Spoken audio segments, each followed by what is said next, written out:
평양의 한 기생집. 손님들이 드나드는 대청 한켠에서 허름한 행색의 사내 하나가 부지런히 걸레질을 하고 있었습니다. 손이 터서 갈라졌고 얼굴은 반쪽이 됐으며 눈빛은 초점을 잃은 지 오래였지요. 기생집 하인이었습니다. 그런데 이 사내, 반년 전만 해도 서울 다락골에서 번듯하게 살던 양반 이춘풍이었습니다. 아내가 피땀 흘려 모은 재산에 호조에서 빌린 큰돈까지 들고 평양에 장사하러 가겠다 큰 소리치며 떠난 사람이었지요. 그날 비장복장을 한 한 관리가 기생집에 나타났습니다. 단정한 남자 관복 차림에 눈빛이 형형했습니다. 그 관리가 걸레질하는 이춘풍을 내려다보는 순간 두 사람 사이에 묘한 공기가 흘렀지요. 이 관리가 누구였는지는 이야기의 끝에 가서야 알 수 있습니다. 오늘 밤은 조선 야담 중에서도 가장 통쾌한 이야기 중 하나, 이춘풍전을 들려드리겠습니다. 이춘풍은 서울 다락골에 살던 사내였습니다. 이름처럼 봄바람 같다고 해야 할까요? 기분 좋을 때는 세상에 이런 사람이 없을 것 같은데 정작 살림이나 책임 같은 말과는 거리가 한참 멀었습니다. 젊어서부터 술과 노름, 여자를 좋아했고 주색잡기로 가산을 탕진하는 것을 아무렇지 않게 반복했습니다. 돈이 있으면 펑펑 쓰고 없으면 없는 대로 빌려서 쓰고 빚이 쌓이면 모른 척하는 스타일이었지요. 주변에서는 혀를 찼지만 이춘풍 본인은 개의치 않았습니다. 그런 이춘풍의 아내가 바로 김씨였습니다. 김씨는 이춘풍과는 정반대의 사람이었습니다. 꼼꼼하고 부지런하고 세상 물정에 밝았습니다. 남편이 재산을 날릴 때마다 직접 품팔이에 나서서 다시 살림을 일으켰지요. 한 번도 아니고 두 번, 세 번. 야담은 김씨를 이렇게 묘사합니다. 어떤 역경도 무너지지 않고 묵묵히 헤쳐나가는 사람. 남편 때문에 속이 쓰릴 때도 눈물보다 행동이 먼저였던 사람. 당시 조선의 여인치고는 대단히 비범한 인물이었지요. 덕분에 어느 시점에 이르러서는 이춘풍 집안 살림이 다시 제법 넉넉해졌습니다. 모두 김씨의 공이었습니다. 이춘풍은 그 공을 당연하게 여겼습니다. 그리고 바로 그때 이춘풍의 머릿속에 또 한 가지 계획이 싹 텄습니다. 김씨는 눈썹 하나 까딱하지 않았습니다. 이 남자가 장사를 핑계로 어디를 가겠다는 것인지 속으로는 이미 다 알고 있었지요. 하지만 이춘풍은 물러서지 않았습니다. 장사 미천이 필요하다며 호조, 오늘날로 치면 재무부에서 나랏돈을 빌리겠다고 했습니다. 김씨가 말렸지만 이춘풍은 막무가내였습니다. 윽박지르고 졸라대기를 반복하더니 결국 호조에서 당시로서는 어마어마한 금액인 2,500냥을 빌려 손에 쥐었습니다.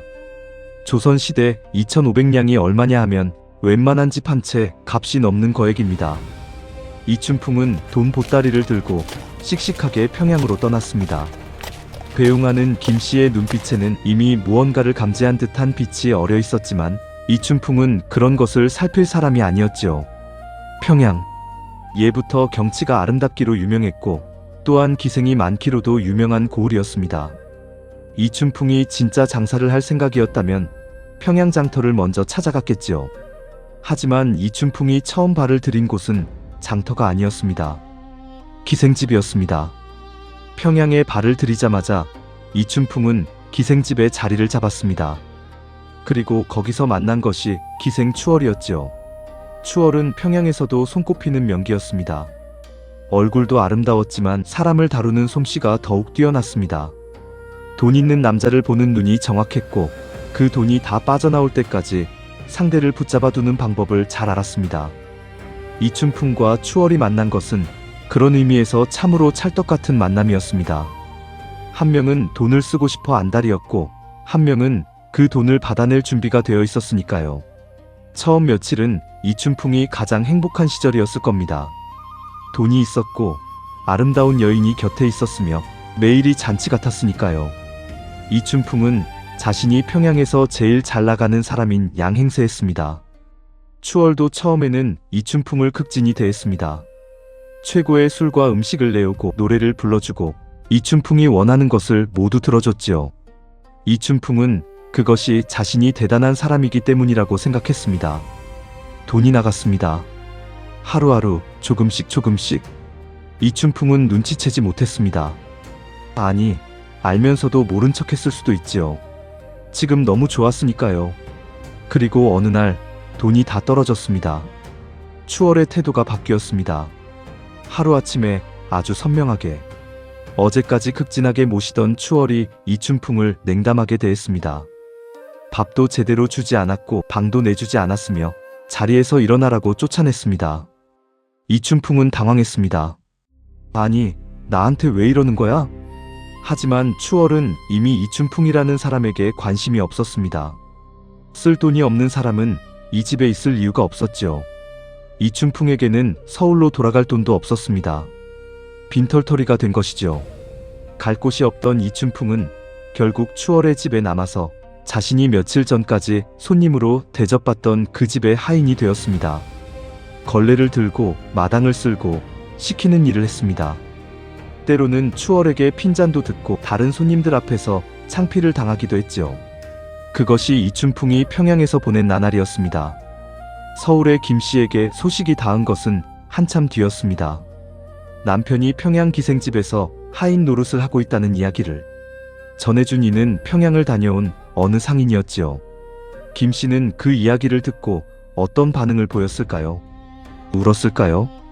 욕을 했을까요? 혹은 그냥 체념했을까요? 야담은 전합니다. 김씨는 아무 말 없이 한참을 생각하더니 그날로 움직이기 시작했다고.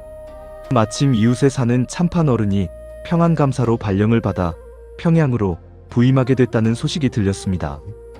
김씨는 즉시 그 참판을 찾아가 청을 올렸습니다. 저를 이번 부임 행차의 비장으로 데려가 주십시오. 참판은 놀랐습니다. 비장이란 감사를 수행하는 관리인데 여자가 비장이 된다는 것은 전례 없는 일이었으니까요. 하지만 김씨의 눈빛이 워낙 단호했고 사정이 사정인지라 참판은 결국 허락했습니다. 김씨는 남자 관복을 챙기기 시작했습니다. 남장을 한 김씨는 완벽했습니다. 키도 있었고 눈빛이 또렷했으며 남자 관복이 어색하지 않았습니다. 함께 가는 행차의 다른 관리들도 처음에는 그저 젊은 비장날이라고만 생각했지요. 평양으로 가는 길이 긴 동안 김씨는 아무에게도 속내를 드러내지 않았습니다. 분노를 드러내지도 슬픔을 드러내지도 않았습니다. 그저 차분하고 단단하게 평양으로 향했습니다. 평양에 도착하자마자 김씨는 서두르지 않았습니다. 먼저 상황을 파악했습니다. 추월의 집이 어디 있는지, 어떻게 운영되는지, 남편이 어떤 처지에 있는지 정보를 꼼꼼하게 수집한 뒤에야 움직였지요. 비장이 찾아왔다는 소식에 추월은 잔뜩 긴장했습니다. 평안감사 수행관리가 기생집을 찾아온 것이니 단단히 공손하게 모셔야 했지요. 추월은 최선을 다해 비장을 맞이했습니다. 김씨는 방 안으로 들어서며 천천히 주위를 살폈습니다. 그리고 곧 보였습니다.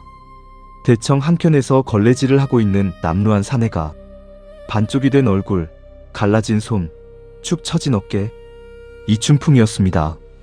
김씨의 표정은 흔들리지 않았습니다. 그저 잠깐 눈을 들여다보다가 다시 추월을 향해 시선을 돌렸습니다. 이춘풍은 비장을 힐끔봤지만 자신의 아내라는 것을 전혀 알아채지 못했습니다. 남장을 한 데다 관복까지 갖춰 입었으니 당연했겠지요. 이춘풍은 계속 걸레질을 했습니다. 김씨는 추월에게 차근차근 따졌습니다. 관리로서의 권위를 등에 업고 이 집이 어떻게 운영되고 있는지를 낱낱이 파헤쳤습니다. 추월의 집에서 벌어진 일들, 그 과정에서 얼마나 많은 사람들이 재산을 뜯겼는지. 추월은 점점 안색이 하얗게 변했습니다. 이 비장이 평범한 관리가 아니었습니다. 모든 것을 정확히 알고 있었고 빠져나갈 구멍도 없었습니다. 김씨는 냉정하게 결론을 내렸습니다. 추월이 이춘풍에게서 받아낸 돈의 이자까지 더해 5천냥을 남편에게 돌려주어야 한다는 것이었습니다. 거역할 수 없었습니다. 추월은 이를 악물고 돈을 내놓았지요. 그리고 김씨는 추월에게 혼쭐을 내줬습니다. 곤장이었습니다. 추월을 처리한 김씨는 이번에는 이춘풍을 불렀습니다. 물론 이춘풍은 여전히 이 비장이 자신의 아내인 줄 몰랐습니다. 내 이름이 이춘풍이냐? 이춘풍은 굽실굽실 절을 하며 그렇다고 했습니다. 서울에서 여기까지 와서 기생집 하인 노릇을 하고 있었단 말이지. 가솔은 있느냐? 예, 서울에 처가 있사옵니다. 김 씨는 잠깐 눈을 내리깔았습니다. 그 처가 내가 여기서 이러고 있다는 걸 안다면 뭐라 하겠느냐. 이춘풍은 머리를 극적였습니다. 예, 아마 많이 노하겠지요. 김 씨는 더 말하지 않았습니다. 대신 이춘풍에게도 죄를 물었습니다. 나랏돈을 빌려다 낭비한 죄로 태장 10대를 이춘풍은 왜 맞는지도 모른 채 맞았습니다. 추월에게 받아낸 5,000냥을 이춘풍의 손에 쥐어주며 김 씨는 말했습니다.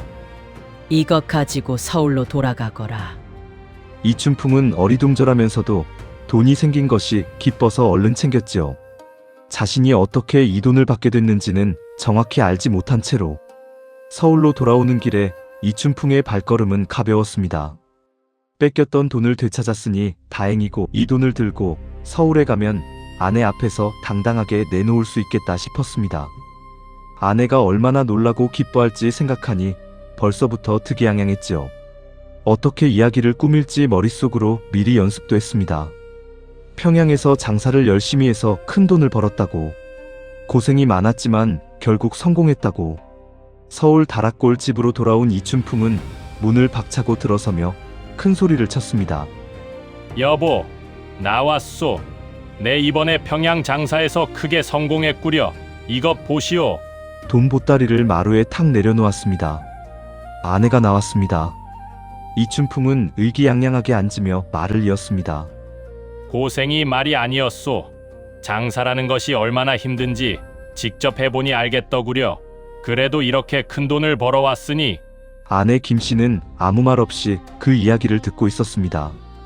표정 하나 변하지 않고 그저 조용히. 이춘풍은 더 신이 나서 이야기를 늘어놓았습니다. 얼마나 열심히 했는지, 얼마나 고생했는지, 어떻게 돈을 벌었는지. 물론 전부 지어낸 이야기였지요. 아내는 끝까지 듣고 나서 조용히 안방으로 들어갔습니다. 이춘풍은 뭔가 이상하다는 생각이 들었습니다. 잠시 후 안방 문이 열렸습니다. 그런데 나온 것은 김 씨가 아니었습니다. 비장 복장을 한 관리였습니다. 단정한 남자 관복, 또렷한 눈빛. 이춘풍은 화들짝 놀랐습니다. 아니, 우리 집에 웬 비장 나리가? 그 비장이 천천히 입을 열었습니다. 이춘풍, 아직도 모르겠느냐. 이춘풍은 멍하니 그 얼굴을 들여다봤습니다. 그리고 서서히, 아주 서서히 알아차리기 시작했습니다. 눈매가 낯익었습니다. 또 목소리가 낯익었습니다. 여보. 김 씨는 대답하지 않았습니다. 대신 이춘풍을 똑바로 바라보며 물었습니다. 평양에서 장사를 열심히 해서 번 돈이라 했지요. 이춘풍은 그 자리에 무릎이 꺾였습니다. 김 씨는 차분하게, 그러나 하나도 빠짐없이 이야기했습니다. 자신이 어떻게 소식을 들었는지, 남장을 하고 평안감사 행차를 따라 평양에 갔는지, 추월의 집에서 남편이 걸레질을 하고 있는 것을 두 눈으로 봤다는 것을, 그리고 추월을 징벌하고 돈을 받아낸 것도 남편에게 태장을 친 그 비장도 바로 자신이었다는 것을. 이춘풍은 고개를 들지 못했습니다. 방금 전까지 큰 소리치며 자신이 장사에서 성공했다고 허세를 부렸던 말들이 하나하나 고스란히 자신에게 돌아오고 있었습니다. 한참 뒤에 이춘풍이 조용히 물었습니다. 그 태장을 친 비장이 당신이었소?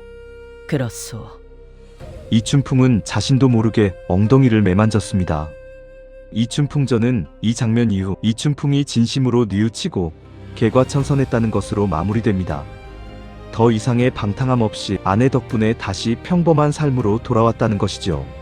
이춘풍전이 배비장전과 함께 조선 후기 풍자 문학의 쌍두마차로 꼽히는 이유는 단순히 웃겨서만이 아닙니다. 두 이야기 모두 겉으로 뻐기던 사람이 결국 제 본색을 드러내고 망신을 당한다는 점에서 통쾌하지요. 하지만 이춘풍전에는 배비장전에 없는 것이 하나 있습니다. 바로 아내 김씨라는 존재입니다. 조선시대 여인치고 김씨는 대단히 특별했습니다. 울거나 기다리거나 하소연하는 대신 직접 문제를 해결했습니다. 남장을 하고 관직을 얻고 기생집 문을 두드리고 징벌을 내리고 돈을 되찾았습니다. 그리고 돌아와서는 남편에게 단 한 번, 그러나 완벽하게 망신을 줬습니다. 야담을 만들어 나눠 가졌던 옛사람들은 이 이야기를 들으며 무슨 생각을 했을까요? 통쾌했겠지요. 그리고 어쩌면 살짝 무서웠을 수도 있습니다. 오늘 밤은 조선 야담 이춘풍전을 들려드렸습니다. 재산을 날리고 기생집에서 하인이 된 남편, 그리고 직접 남장을 하고 문제를 해결한 아내 김씨의 이야기. 사람이 아무리 잘못을 해도 곁에서 묵묵히 수습해주는 사람이 있다는 것은 복이지만 그 사람이 언젠가는 반드시 청구서를 들고 나타날 수도 있다는 것. 이춘풍이 잘 알려주는 이야기가 아닐까 싶습니다. 오늘 이야기가 즐거우셨다면 구독과 좋아요로 응원해주세요. 다음 화에는 배비장전을 들려드리겠습니다. 편안한 밤 되십시오.